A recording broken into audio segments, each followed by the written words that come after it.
Hey y'all, this episode involves discussions about murder, and it does mention murder and violence against children. This episode also involves foul language that some listeners may find offensive and may not be suitable for a younger audience. Listener discretion is advised.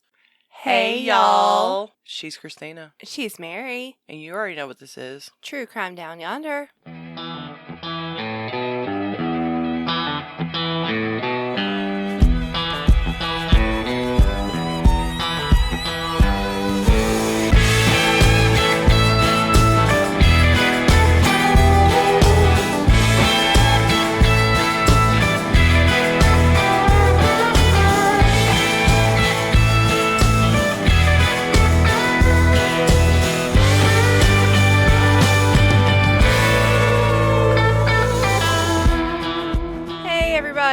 Welcome back. Welcome back. We're on a roll. Yeah, we are. Yeah, we're trying to get some stuff out. We've done a lot of research, so we're just trying to get it out to you guys. Don't think that those little 3 weeks we were gone, we weren't doing shit, because we were. Were we out for 3 weeks? We didn't release for 3 Just weeks? about. Close? Okay. Yeah, it was early May the last time we released something. Okay. So Yeah. Yeah. So, well, let's hope that doesn't happen again. I don't know if I have any news other than fuck Josh Duggar. Fuck him. Oh my God. I hate Josh Duggar. Hate that dude. I hate his fucking face. I hate the way he smirked in that mugshot. Yes. Like, how are you going to be accused of possessing child porn? You're going to smirk like that, motherfucker. And here's the thing. I feel like he has completely embarrassed his wife. Oh, he's done more than embarrass her. She needs to go ahead and just leave his ass. I'm sorry, but she does. Yeah. Anyway, that's another time, another episode. Mm-hmm. Oh, let's get into what we're doing today. We're going to jump face forward. Let's go. Little background on this case for me. When I was a baby true crime fan. A baby one? When I was a baby true crime fan. One of my favorite shows to watch back in the day was City Confidential. It was an A&E show. Did you ever watch that? No, I haven't. I don't even think I've heard of it. When I was a baby true crime person, I liked unsolved mysteries. Oh, I did too. That guy was creepy as fuck. He scared the shit out of me. Mom loved that show. And I'd have to go to bed like right after it went off. That creepy ass music. Yeah. And that creepy guy, which I'm sure he was a nice man. I mean, but yeah, he scared the shit out of me. Yeah.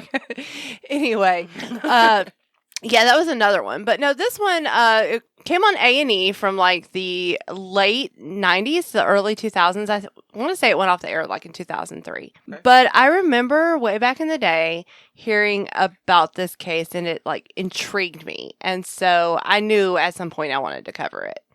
So I got a little more research done on it. And have you ever heard the song Black Magic Woman by Santana? Yes, I have. Okay, so like that song just plays in my head when I think about this case. Yeah. Oh, okay. All right. So anyway, we're just going to jump in. This is the case of Anjette Lyles, who's been called the Black Widow of Macon, Georgia. Oh. So it's a pretty well-known case, huh? I think down there it is. It's one of those kind of local things. Yeah, I think, well, I mean, if you lived in that time period, because this was like back in the 50s, you probably had heard of it. But yeah, I want to say it was a big deal down there. And I think even now when they do like city tours, some of the sites that relate to this case, they mention it. So this case involves not only murder, but there's some black magic in there. Ooh. Yeah. I like black magic. I mean, like, I don't like to do black magic, but I like to hear stories of it. Yeah, we're not practicing black magic, but yeah, it's always cool when it's in a case. It's intriguing. It's intriguing, yeah. This woman believes she was the first female serial killer known in Georgia. Wow. Yeah, as far as I know. Everybody likes to say that Eileen Wuornos was the first female serial killer. Yeah, but she was like a different type of serial killer. Yeah. Like, yeah, when I get into this case, you'll see how, it's just different. Yeah. But yeah, so let's jump in. So Anjette Lyles, who was born Anjette Donovan on August 23rd, 1925. Her parents owned a local produce store, and she was one of several siblings. And she grew up to be very close with her father. She's daddy's girl. Yeah, she was kind of a daddy's girl. So in 1947, Anjette marries her first husband, Ben Lyles Jr., who was straight out of the Army. He was a World War II veteran. Ben's parents owned a local restaurant in Macon, Georgia, that was kind of like on their little courthouse square, and it was called the Lyles Restaurant. So when Anjette and Ben get married, they move into a little apartment that's like a walking distance from both family businesses. Okay. Anjette starts getting into being a housewife pretty much, and Ben buys his brother's share of the family restaurant, and he starts working the family business himself. Mm-hmm.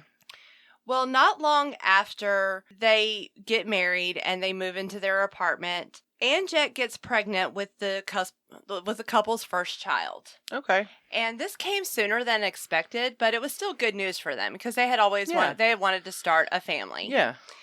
Anjette gives birth to Marcia Elaine Miles on July 24th, 1948. Okay. Ben is working for the family restaurant, but then his father, Ben Sr., passes away. And when Ben Sr. dies, Ben Jr. has to take on a bigger role in the family restaurant. Right. So he's pretty much running this thing almost by himself, which causes him to have to work a lot of late nights, put in a lot of hours at this place. So Anjette's pretty much home alone with Marcia most of the time. Yeah. Well, Ben comes home late, but then Ben starts not coming home at all or coming home extremely late. That's a problem. Yeah. And one night, Anjette wakes up and Ben is not there and he should have been home a long time ago. She starts freaking out, calling everybody, trying to find him. I'm eating a popsicle. Yeah. Her mother brings him home and he's like shitty drunk. Oh, shit.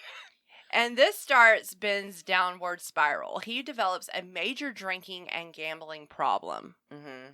But anyway, he starts heavily drinking and gambling. And he's already not in good health because when he was in the service, he had caught rheumatic fever.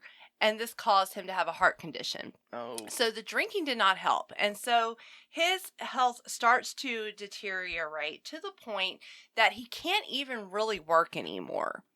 He manages to get veterans disability at 100%. So that brings in several $100s a month into their household. But as I said before, he's not able to really do a lot for the family restaurant. Well, Anjette takes it upon herself to work the restaurant in his place. Mm-hmm. So while Ben is cooped up in their apartment, she would go down to the restaurant with little Marcia, and the restaurant staff would help her take care of the baby while she helped run the restaurant in his place. And so as Anjette got into this, she realized that she really had a knack for it, and she really had a passion for it. She really enjoyed working at this restaurant. Mm-hmm. And so things were going fairly well for a while. And despite Ben's health problems and their marital problems, Anjette gets pregnant a second time and gives birth to a little sister for Marcia named Carla on May 18th, 1951. So now she has 2 children, but she's still continuing to work in this restaurant while Ben is still convalescing.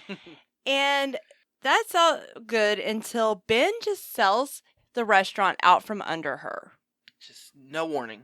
No warning. He tells her one day that he has sold the restaurant, and he sold it for way under what it was worth. Really? He only sold this restaurant for like maybe $2,000, somewhere in there.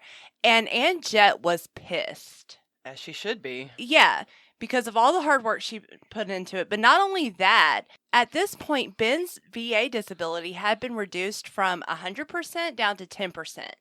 And this was bringing in less than $200 a month in income, and they didn't have the restaurant income anymore. So this forced Anjette to have to rely on her family for financial support. That is a major cutback, going from 100% to 10. Yeah. And that was the only income that they had. Right. Yeah.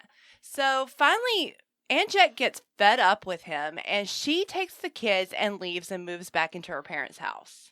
Okay.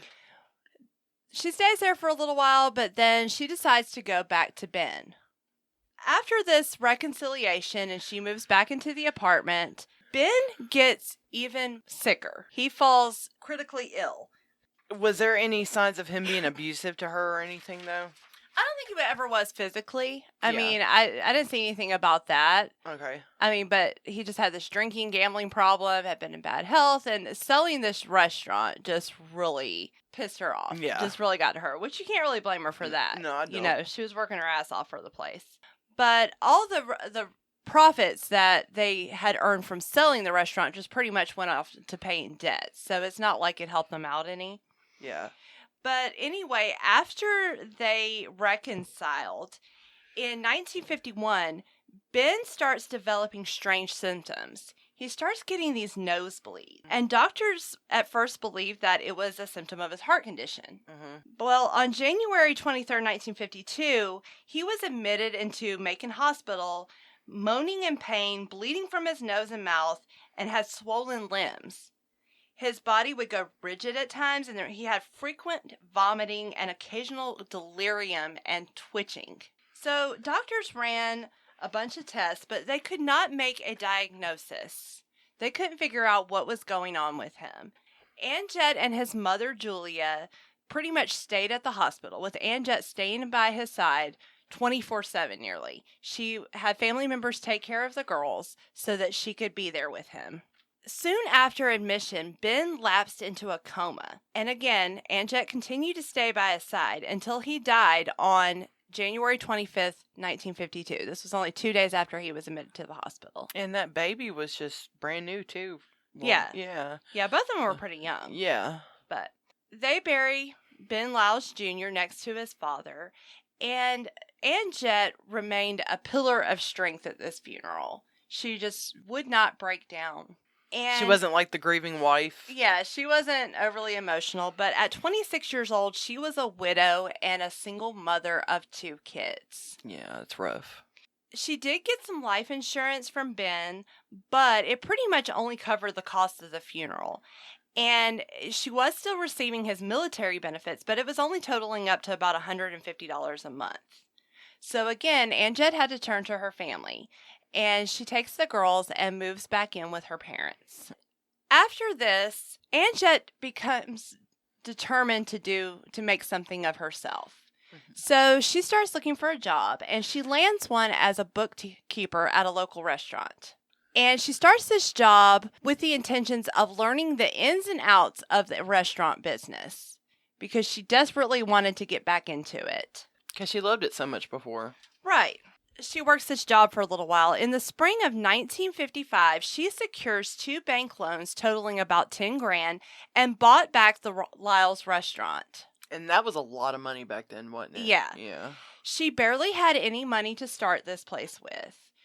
She was able to work out a payment plan with like the suppliers and the grocers so that she could get this stuff to open a restaurant on credit, and she started with only $100 in the cash register. And she named her new restaurant Anjette's. Okay. Anjette's quickly becomes one of the most popular places in town. Everyone said that the food was really good. It was pretty much just like the typical meat and three, like Southern style restaurant. Comfort, yeah, like comfort food, like fried food and like, cooked vegetables, heavily seasoned stuff. What people love about the South. What drew people in more than anything was Anjette herself. She had a very vibrant personality. She was very charismatic, and also she had a great sense of humor.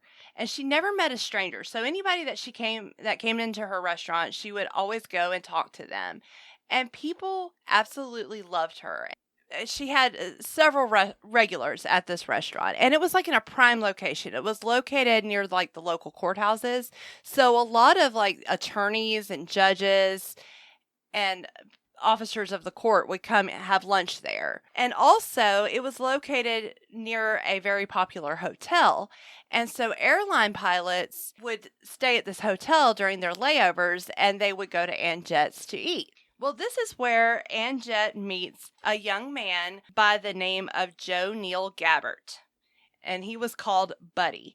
He worked for Capital Airways, and he was a co-pilot and a Marine Corps veteran. Oh, okay. And he loved him some Anjette. I bet he did. Yeah. So he goes to her restaurant for the first time. And I should mention that everyone described Anjette as a stunning woman. She had these dark eyes and she had dark hair, but she had gone prematurely gray. But her hair completely turned into like this silver, almost platinum color. Mm-hmm. And everyone said it was very becoming on her. So when... Some people can just pull that off, though. Yeah, Some it's people like look really in great. style now. Yeah. So... Anyway, when Buddy first meets Anjette and he pays for his check at the restaurant, she cashes him out and he tells her he's going to marry her. Okay. Yeah. There you go.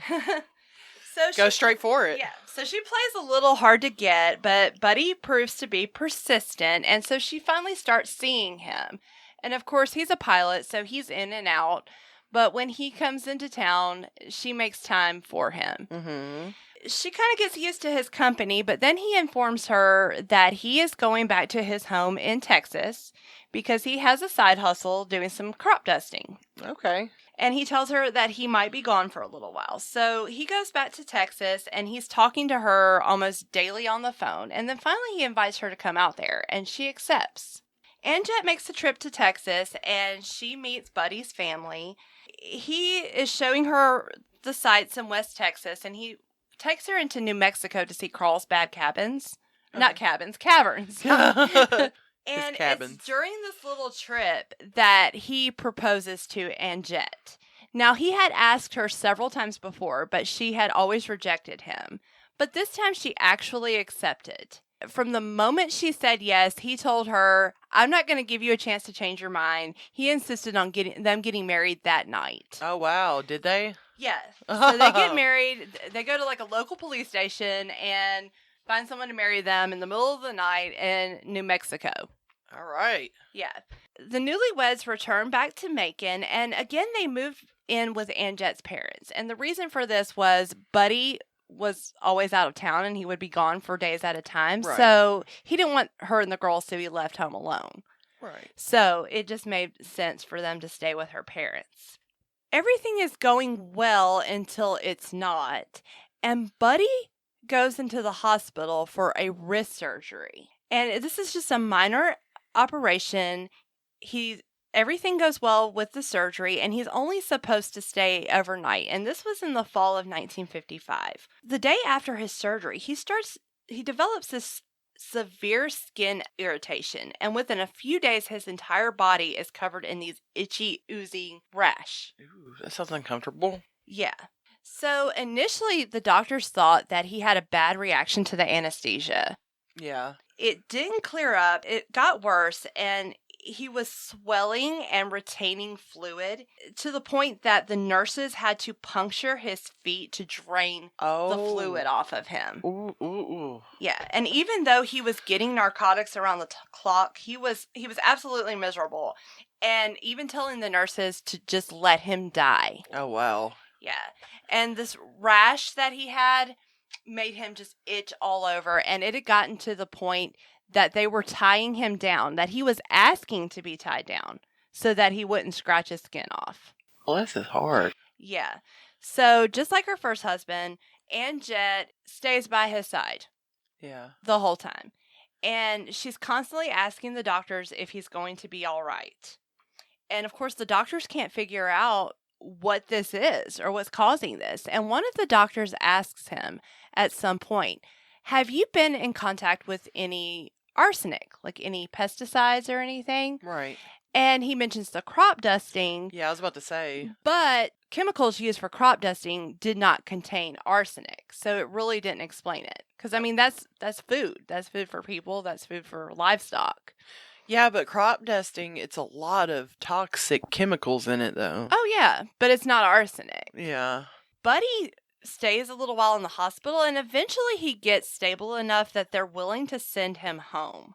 So he gets discharged from the hospital, and he goes back home with Anjette, and then his condition immediately starts to deteriorate. Under the advisement of the doctors, Anjette hires a night nurse because at this point she's absolutely exhausted trying to take care of him around the clock. So they hire this woman, this nurse named Jenny, who comes to take care of Buddy overnight. Well, Buddy had become so dehydrated that Jenny got an order from the doctor to start IV fluids and glucose because he couldn't hold anything down. When she's trying to administer these IV fluids, she notices that the rash is so bad that she is having trouble finding his veins. But she manages to find some. She starts administering these fluids. Well, Buddy is just getting worse and worse, and he starts becoming irrational and throwing these major fits and starts thrashing and raving and kind of fighting them. So Anjette and her mom would look after him during the day, and then Jenny would look after him at night. Well, after about 4 days of this nurse could no longer find his veins, and she tells Anjette that he's going to have to go to the hospital. I would say so. So the next day, Anjette has him admitted to the Veterans Hospital in nearby Dublin. Anjette rarely leaves his side. When she went back to Macon with Jenny already kind of knew that he might not make it. So Jenny asked Anjette if Buddy has life insurance, and Anjette says that he does, and that she's making damn sure that his mother isn't getting any of it. That's what she said? Yeah, pretty much. Okay. Well, on December 2nd, Buddy's kidneys failed and he passed away.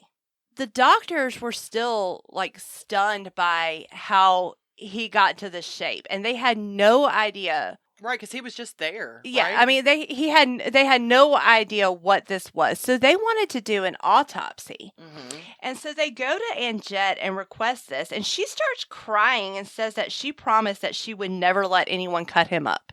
Yeah, I'm sure they had that conversation. Yeah. Don't let anybody cut me up. I'll make sure I have that conversation with Gary. Don't you ever let anybody cut me up. Anyway, the doctor pretty much tells her that she doesn't have a choice and that they're going to have to do one. Yeah, we were just, as a courtesy, letting you know. We're going to do it just trying to be nice. We didn't think you would refuse, but since you did, yeah, you don't really have a choice.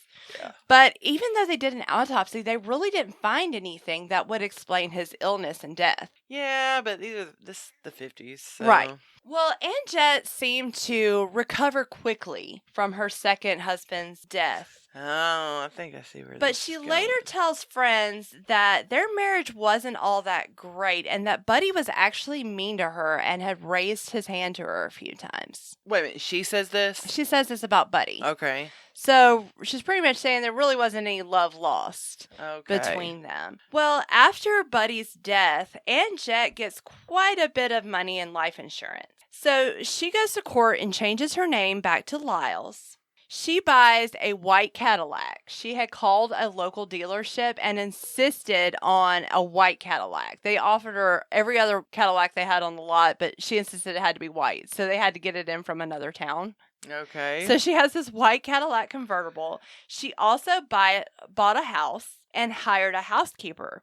And this lady's name was Carmen Howard, and she ended up working for Anjette for several years. Did she help take care of the children too? Yeah, she did. Like a nanny. But Anjette was still taking the kids to the restaurant with her. Oh, okay. They would go there after school. Yeah. But yeah, Carmen was helping her out a lot. But she also had the help of Ben Jr.'s mother, Julia.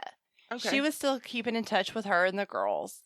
And she was helping out in the restaurant because she had worked in the restaurant most of her life. Yeah. With her husband. So even though she wasn't a paid employee, she would still go, help out at the restaurant and help out with the kids while they were there. Things seem to be looking up for Anjette. She starts to dress Marcia and Carla in really pretty clothes, and she even starts seeing someone new. So she starts seeing a man by the name of Bob Franks, and he was actually Buddy's boss. All right. With the airline. Yeah. He had come in a few times to check on Anjette, and their little romance blossoms. And Anjette was telling friends that she swore he was the one. Of course he was. Anyway, during this time, Anjette gets really into black magic, which I don't know if she would have called it black magic, but she really kind of gets into this stuff. her employees and customers start noticing that she is burning these candles in the restaurant. These candles would be different colors, and like red was for love, green was for luck or money, white was for peace, and orange was to keep people from gossiping about you. And so they noticed that Anjette would like these candles, and then and sometimes they would have like pictures or other little trinkets around them that were supposed to mean something. Yeah. But she would talk to the candles.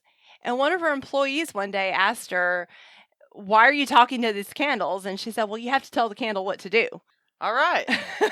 So pretty much everybody just kind of laughed it off. Like, oh, you silly nobody girl. really thought anything of it. Well, Anjette was having her housekeeper, Carmen, drive her out to these shacks down by the old cotton mills. And so this was not a really nice, and it wasn't a good area. And she would kind of leave Carmen in the car while she went in to talk to like this old man that would read her fortune. And she would buy candles, roots, and powders for her whole voodoo practice. So is this like voodoo supplies? So is this like you drive down the road and you see like a little shack that says psychic on it? Is it like one of those type of shops? I don't think they advertise like that. How she found out about it, I don't know. Okay. Because it was even said that that was not a big thing back then, right? And not many white women, right, actually like practice this or even went to like this part of town. No, now that was something that you saw a lot, like maybe in New Orleans or something, but Georgia, I don't know. Well, I'm sure they had their share of it, but like I said, women like her just did not do this. Right. But everybody seemed to chop it up as being harmless. Yeah. But like, she's kind of weird, but okay. She's kind of weird, but whatever. She's cool. Anjette's mother-in-law, Julia, gets diagnosed with breast cancer and has to have a mastectomy. But she recovered from it. But Anjette, with this change in Julia's health, she goes to Julia and tells her that she thinks it would be a good idea if Julia had a will in case something happened to her. Anjette had gone through some of Julia's things and found one of her bank books and realized that Julia had tens of thousands of dollars in a savings account. Oh, wow. Yeah. So she was determined to get Julia to create a will. And Julia wasn't having it because Julia had seen bad things come from this. She'd had a bad experience. A family member who had a will passed away, and the other family members were fighting over the will. The will was contested, and it pretty much split up the whole family. Yeah. So she didn't want to have anything to do with it. I don't blame her. So Anjette, of course, with the location of her restaurant and the people that would come in there, a lot of attorneys, she consulted one of her attorney friends, and the attorney agreed that she definitely needed a will because once she died, that who knows what would have happened to that money. It probably wouldn't have been forever before any of the family saw it. Yeah. Still, Julia is not having any of it, and she keeps trying to make her change her mind. Tragedy strikes Anjette again when in February of 1957, her father dies. And Anjette was extremely close to her father, and so she seemed to take this death especially hard. Yeah. And she seemed to have some genuine grief behind that. Yeah. But nevertheless, she pulls herself back up. I guess I forgot to mention, when Buddy died, she had him buried locally in Macon. Well, his family wanted him back in Texas with them. So after the death of her own father, she seemed to have a change of heart. And she allowed the body to be exhumed and sent back to Texas to Buddy's family. Were they happy about that? Yeah, I guess they were. They were like, thanks, bitch. Anyway, thanks for giving us what's ours. Well, in August of 1957, Julia becomes ill. She turns pale and weak, and Anjette is trying to get her to see a doctor, but Julia seems like kind of one of those stubborn women. She's kind of like me. It's like, I don't want to know what's wrong with me. like if I ignore it, it'll go away. Yeah, if I ignore it, it'll go away. Anjette eventually gets a doctor to come to the house, and he admits her into the hospital. So she goes to Parkview Hospital, and she's experiencing severe nausea. She's swollen, skin turns gray, and she loses any type of use of her hands. Oh, wow. She can't even feed herself or give herself water. The nurses are having to do that for her. So, of course, during this hospital stay, as she always did, Anjette is staying by her side the whole time. I'm seeing this pattern here. And with Julia not being able to feed herself or give herself water, Anjette is there to do that. And Anjette would go down to the restaurant, prepare food for her, and take it back to her. And the only thing she was able to keep on her stomach was buttermilk. So Anjette would bring that from the restaurant as well. Mm-hmm. So it's during this hospital stay that Anjette goes to the business manager of the hospital. And she tells her that Julia had given her something, and she pulls a note out of her pocket, and it says, "To whom it may concern, in the event of my death, my daughter-in-law, Anjette Donovan Lyles, is to have charge of all funeral arrangements, as I have discussed such arrangements with her, and she knows my wishes and desires concerning the same. Memorial Chapel is to take charge of my body and is to handle the funeral, this 2nd day of September 1957. So the paper was already signed by Julia, and Anjette had signed as a witness. This business office manager, she just says, "Oh, this poor thing," because obviously they figure that she is going to die, and Julia believes she's going to die. So Anjette asks this woman to notarize this. And she's like, "Sure, Anjette, no problem." No problem. Don't see anything wrong with this. I so trust you. So she notarizes this handwritten note that Anjette provides her. Not long after that, on September 29th, 1957, Julia Lyles dies. Poor thing. So after the death of Julia's estate is divided into 3 equal parts. 1/3 is to go to her son Joseph, 1/3 is to go to Anjette, and 1/3 is to go to Carla and Marcia for support and educational purposes, but the executor is Anjette. Okay. So Anjette pretty much has control of 2/3 of this estate. Of course, Anjette does all the funeral arrangements. They get poor Julia in the ground. And Anjette, again, goes back to her life. And at this point, everybody feels so bad for poor Anjette. Because she's lost everybody that's crossed her path. Yeah, because everybody in her life seems to die an untimely death. And it seems like she has very few people left in her life. I'm having trouble feeling the sympathy. Yeah. Also, people are kind of starting to talk.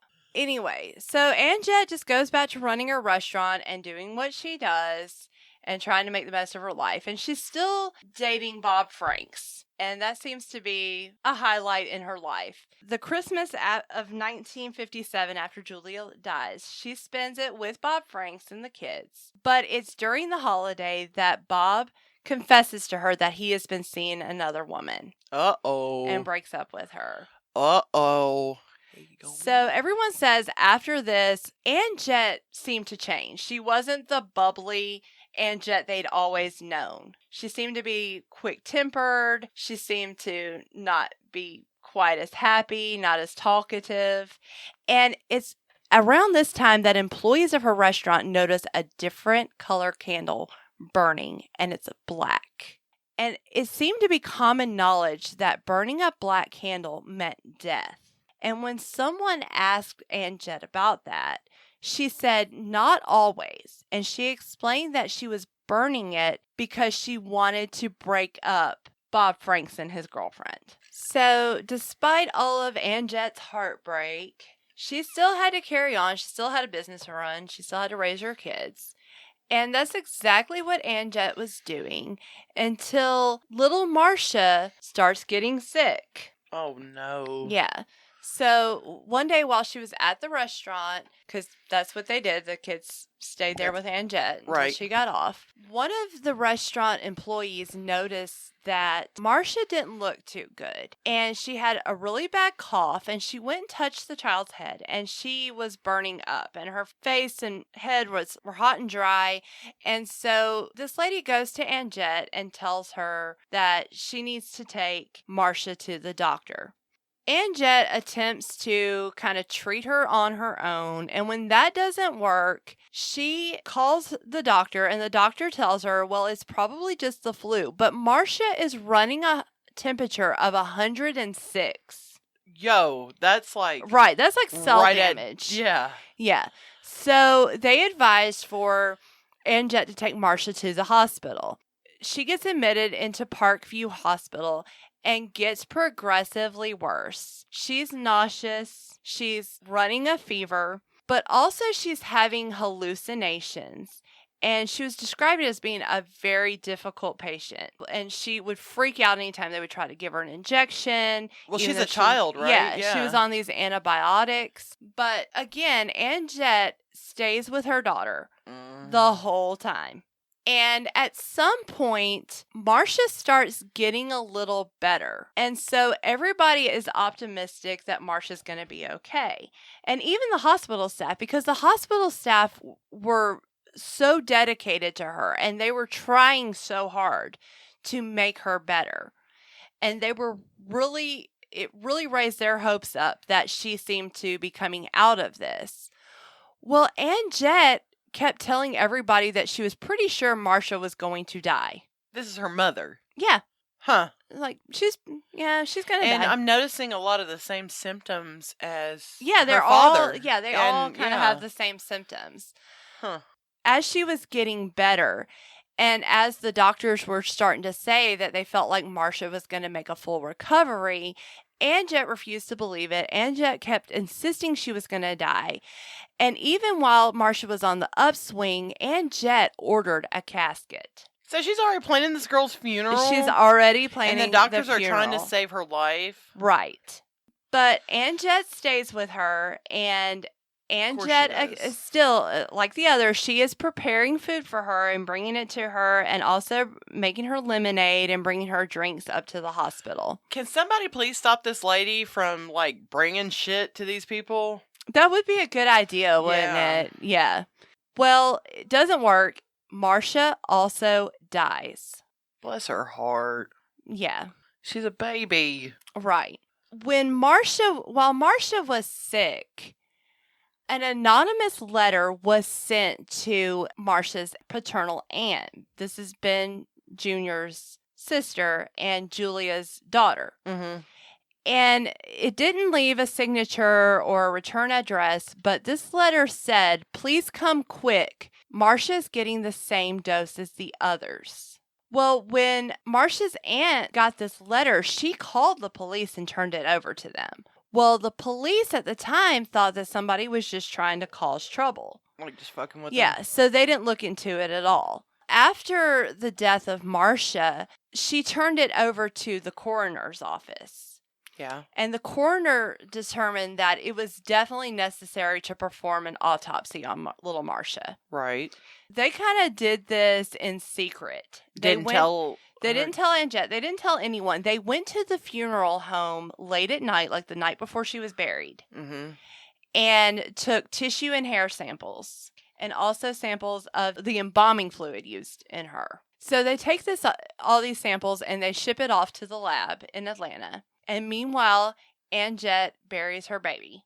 Rumors start swirling around town that Anjette has had something to do with all of these deaths. Yeah, I'm starting to feel the same way. And so some friends of Anjette feel that they should make her aware of what is being said about her. So some of her restaurant customers tell her about these rumors.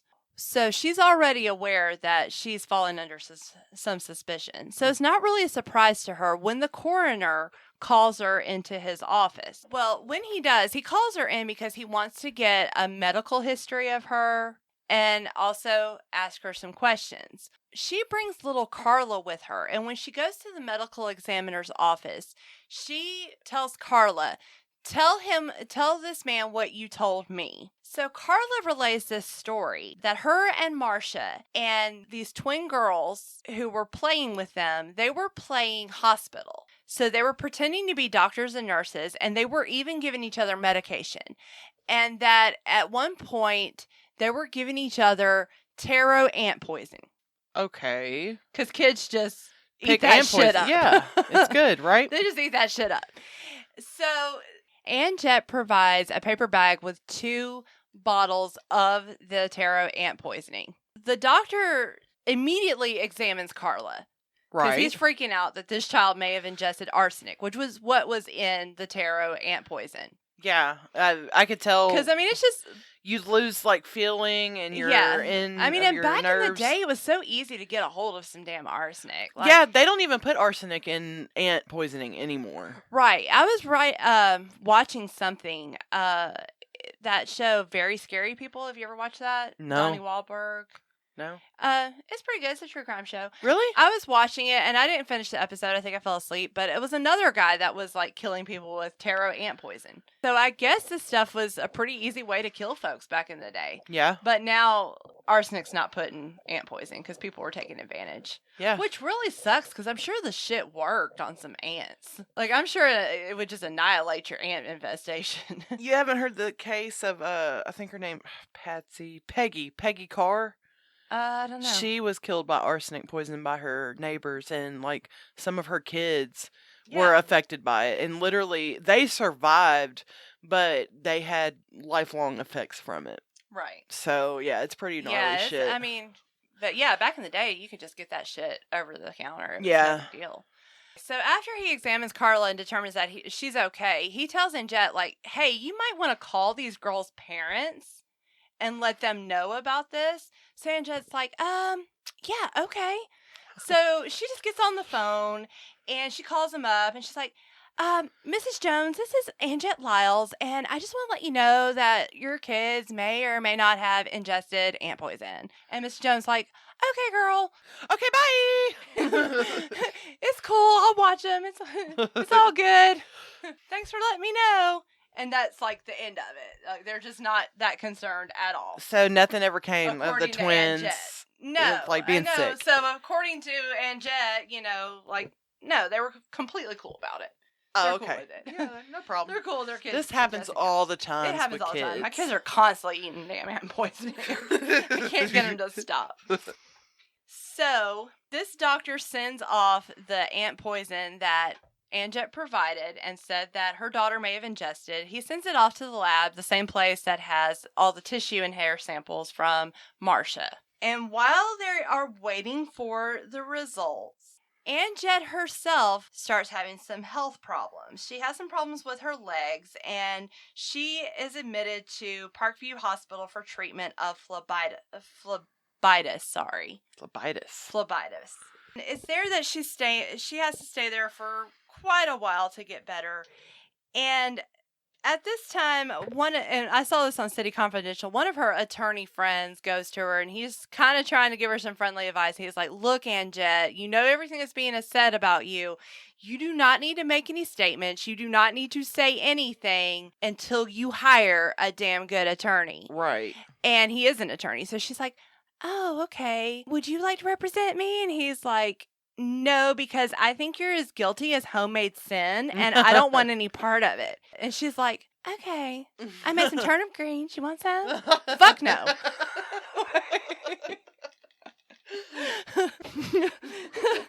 So, did he really? She really? No, okay. No, I threw that in there myself. So one of her friends advises her that some murder warrants are about to be taken out on her. And she asks, is this about Marcia? No. No, bitch. No. And so they tell her yes, and she says, well, I didn't do anything. She's like, my maid saw them giving each other ant poison. It's not my fault.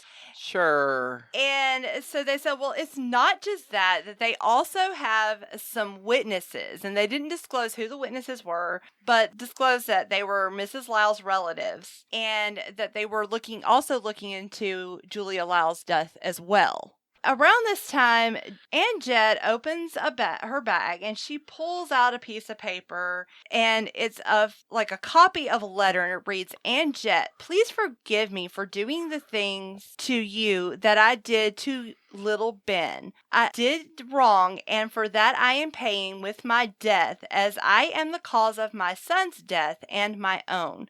I know I was sick, and you did all you could to make me well. My own family will do nothing for me. Love, Julia Lyles. Right. Yeah. So Julia wrote this. Yeah, Julia wrote this because she was the one that was like that killed her son. And she killed did all her. this. Yeah, she did all this. Now, of course, she couldn't have killed Marcia because she was already dead. Right. But Marcia's death can be explained because she was just playing with arsenic. They were just playing with arsenic. Yeah. Like, it happens all the time. Like the sandbox. Yeah, just, dump it in there.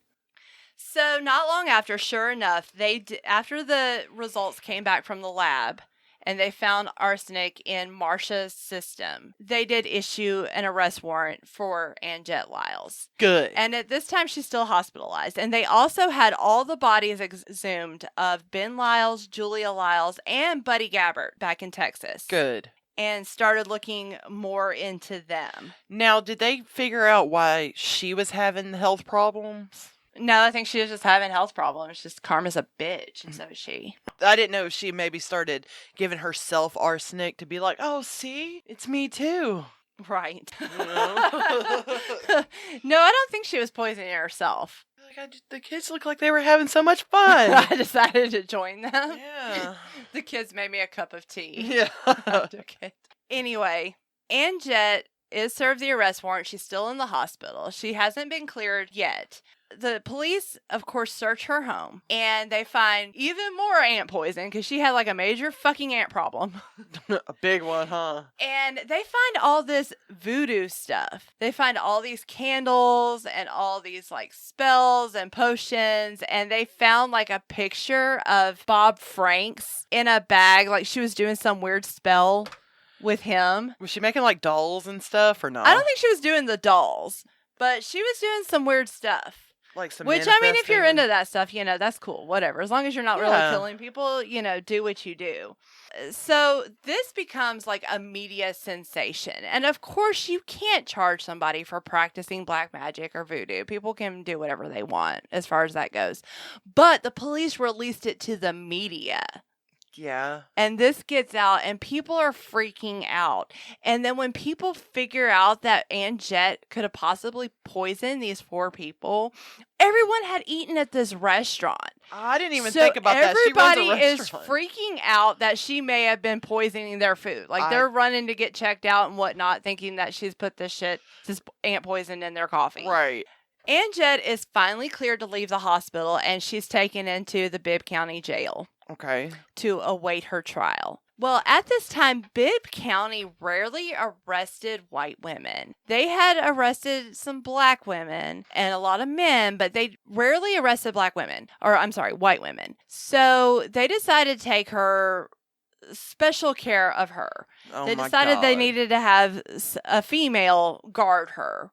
Rather than the male guards. And they didn't have any female police officers. They didn't have any female That wasn't a big thing. jail back then, guards. So they pretty much just got like the wives of officers to look at after Anjette. So one of these officers' wives was a woman named Iris, and she was charged with guarding Anjette while she was in jail, and she became especially close with Anjette. And her and Anjette became like best friends, even to the point that Iris didn't want to sit in this jail all day with Anjette, so she would take her to her house to watch her during the day and bring her back at night. You can do that? Back in the day, I guess you could. So pretty much her and Anjette would just chill at her house, and she would just go back to the jail to sleep. I hope she didn't accept any drinks from her or anything. Well, see, that's another thing, because I also read a book about this, and in the book, this woman, Iris, also had a little girl, and Anjette would play with the little girl. And one day, Anjette had a Coke, and the little girl asked for a sip, and she gave her a sip of it. And Iris also had somebody else at the house, and someone said, "How can you let your daughter drink after that woman?" And Iris was like, "I don't see a problem. Yeah, okay, Burrs. It's fine." All right, girl. So anyway, Anjette's trial was like the O.J. Simpson trial of the time. Really? Yeah, people were... This is still the 50s, right? Yeah. Okay. In the fall of 1958, when her trial began, everybody wanted to be in this courtroom. Like, housewives were hiring babysitters for their children so that they could be there. They were all, like, lined up at the door trying to get a seat. And when the court would take recesses, a lot of the spectators wouldn't even leave the courtroom because they were afraid they were going to lose their seat. Anjette's trial commences, and the jury in this, and this is another thing that's like the OJ's trial, they were sequestered, and they didn't even put them up in a nice hotel. They're like, we have plenty of room in the courthouse, so they put like some cots That on sucks. the floor of the courthouse, and these people like could not have any contact hardly with the outside world. They would like take them to go eat. They would, turn around like all the newspaper stands and everything so that they couldn't see anything about the case. During this trial, the prosecution, by the way, they charged her with 4 counts of murder. But a pretrial hearing the judge determined that they could only proceed with 1, and that was Marcia's. Even though all of the bodies that they had exhumated, they found traces of arsenic in every single one of them. But for some reason, they could only proceed with Marcia. But they did allow the prosecution to admit evidence of other crimes. So they were allowed into to the mention case. it. So they were allowed to mention it. Okay. And they surely did. So the prosecution argued that Anjette profited from all of these deaths, and between all of them, she had scored $40,000 to $50,000, and that greed was pretty much her primary motivation. Yeah. There were several witnesses that were called. Many of Anjette's employees were called to the stand to testify. And a lot of them testified that Anjette had become very mean to Marcia. And employees and customers both recall hearing her tell Marcia that she was a Lyles-looking son of a bitch and that she would kill her. So she pretty much hated this little girl because she was like hating like her girl. dad. Well, like she looked like a lot like her dad's family or whatever. Yeah. So she was Okay. definitely the daughter of a bitch. But anyway, the star witness in this whole case was the person that wrote the anonymous letter. Do you remember the letter where they wrote the sister? Yeah. Yeah. So that person turned out to be one of the cooks in Anjette's kitchen. It was a lady by the name of Carrie Jackson. Now, of course, this is in the Deep South, and it's in the 1950s, it's heavily segregated. In Anjette's restaurant, like other establishments in the area, they would have their white employees work out front, but they would have black employees work in the kitchen. So most of Anjette's cooks were black. Uh-huh. Well, this woman had started to notice Anjette throughout all of these people's illnesses. When she would prepare food for them, what she would do was she would pack the food up. She would make a plate or a cup, a drink of some sort. And then she would take it with her and her bag into the bathroom. Ew. Every time. And then come back, and she would always grab a spoon before she went in there. And then she would come back out and put the stuff in a bag and then go to the hospital. So this lady was seeing her do all this stuff. Pretty much. Yeah. Okay. Yeah, I mean, she was trying to hide it. Like, she would go into the bathroom, I guess, to mix in. Another witness, and I think this is so funny, because Anjette insisted that she only had this ant poison because she claimed that she had ants both in her home and in the restaurant and that she was trying to get rid of them. Well, her exterminator was like, fuck no, she didn't have no goddamn ants. Her exterminator even testified that he treated both her home and her business, and that if she had ants, he would have known about it and he would have taken care of it immediately. She did not have ants. Yeah, dummy. He made that perfectly clear. The jury deliberates, and it doesn't take them long that they come back with a guilty verdict for Anjette Lyles. And she was sentenced to death. And this would have made her the first white woman to be executed in the state of Georgia. Oh, wow. And here is the real injustice about this. She would have been the first white woman. Well, they had already executed a black woman in the state of Georgia. And get this woman's name was Lena Baker, and she was executed in 1945. This woman had been unlawfully enslaved by a white man and had killed him in self-defense during a struggle.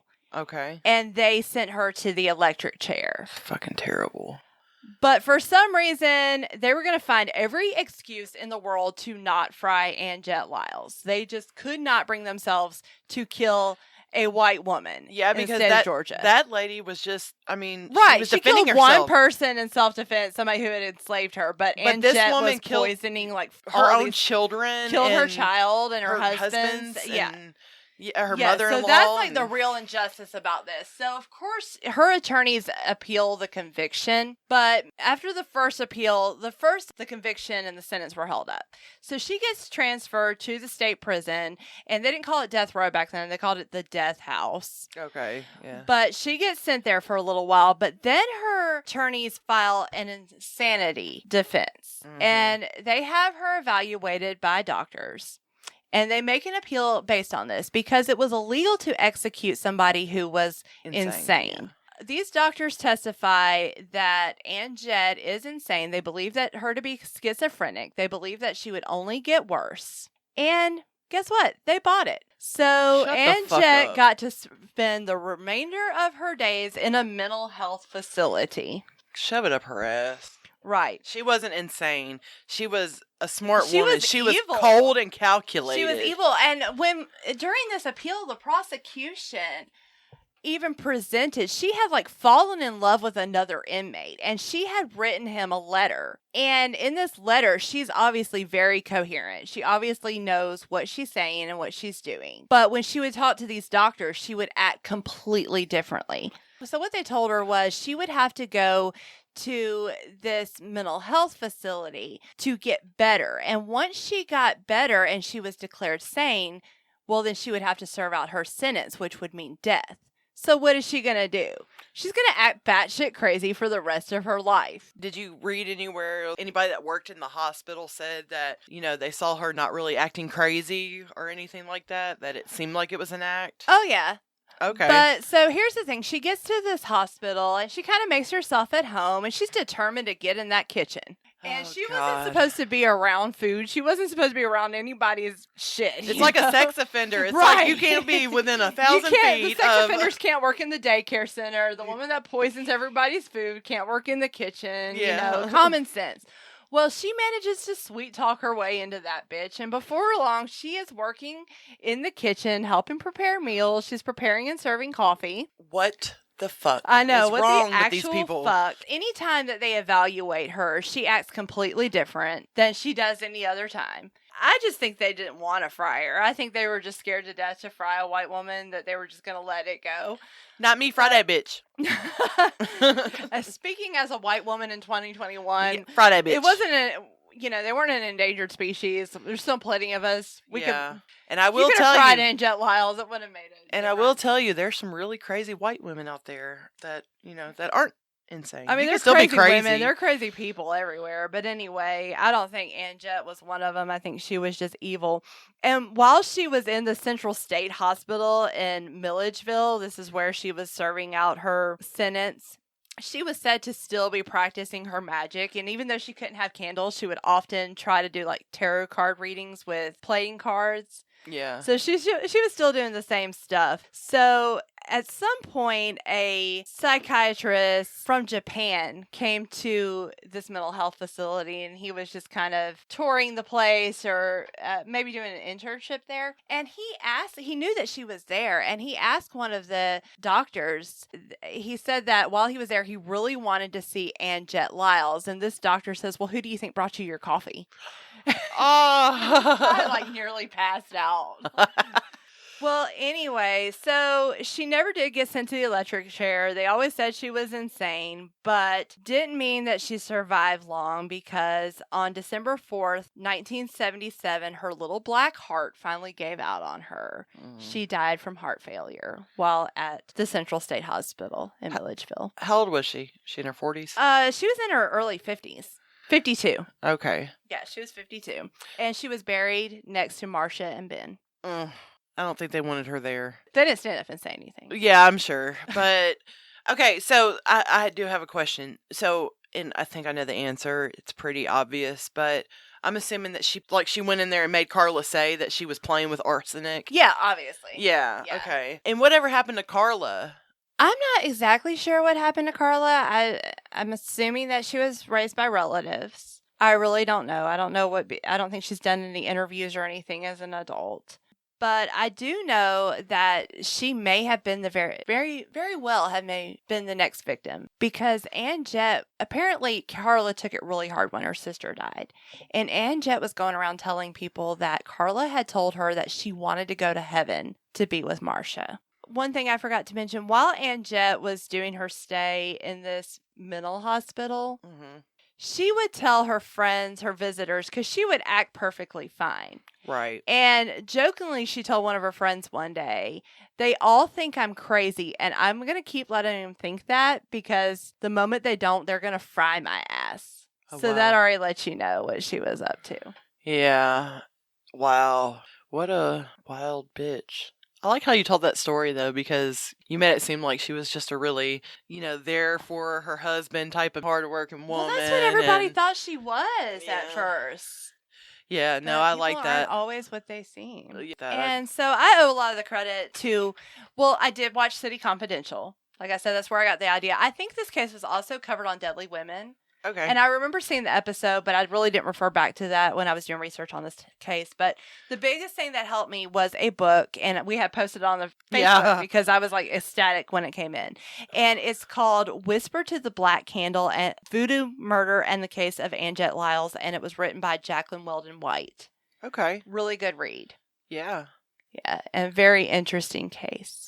Got Yeah. a black magic woman. Yeah. Fleetwood Mac. I wonder if she liked a lot of Fleetwood Mac. Well, by that time, I don't think they came out. Yeah. No, that song wasn't out. It just makes me think about her. But anyway, folks, that was the case of the Black Widow of Macon, Georgia, Anjette Lyles. That bitch. That bitch. I'm glad she didn't make my coffee or anything else. Yeah. And you had mentioned Eileen Wuornos, and I think, before, I don't want to give it away, but you can see how they're different. Yeah. Wuornos was just kind of just killing random men. And meanwhile, she had a motive, and they were members of her family. So, I mean, I guess she was technically a serial killer by definition, but you can see how they differ. But it was a different kind of motive. It was about money, and Eileen Wuornos just kind of did it for revenge. And but when we think about serial killers, we think about people like that, like people like Ted Bundy or whatever. Jeffrey Dahmer. People that just randomly don't really know the person, have a connection to their victims. They're just doing it for whatever sick reason they have. Meanwhile, she actually had a motive. I would think, she is technically a serial killer, but I would think a Black Widow probably. Definitely a poisoning woman, because they have their own little genre too. The women that like to poison people. Yeah. So because people like this, I can't get rid of ants because can't get no damn arsenic. Can't get no damn arsenic anymore. Fucking Anjette. Well, we hope you enjoyed it, folks. Hit us up on Facebook at www.facebook.com/TC-Down-Yonder. Check us on Instagram, TC_Down-Yonder. or Twitter at Downcrime. Send us an email at tcdownyonder@gmail.com. Give us your case suggestions. Seriously, y'all, we need case suggestions because we're running out of it here. If you have any additional information, anything we left out of a case, anything you'd like us to know, any personal experiences, let us know. We'll give you a shout out. We'll read it on the podcast. Yeah, and also that's another thing I want to start doing. Start sharing your ghost stories with us or your weird stories. Yeah, we'll have an episode dedicated to that. We'll start doing something like that. I'd love to hear about other people's, experiences and what they know. And don't be scared to reach out to us. We love it. So, yeah. Okay, Yonderers. So until next time. Bye, y'all. Bye. Don't drink any coffee. Don't go to Anjette's. Yeah. Don't drink the coffee. Yes, don't do that. Or eat the food at all. And don't let your kids play with arsenic, okay? Yeah. Like pixie sticks, not arsenic. Okay, bye. Bye.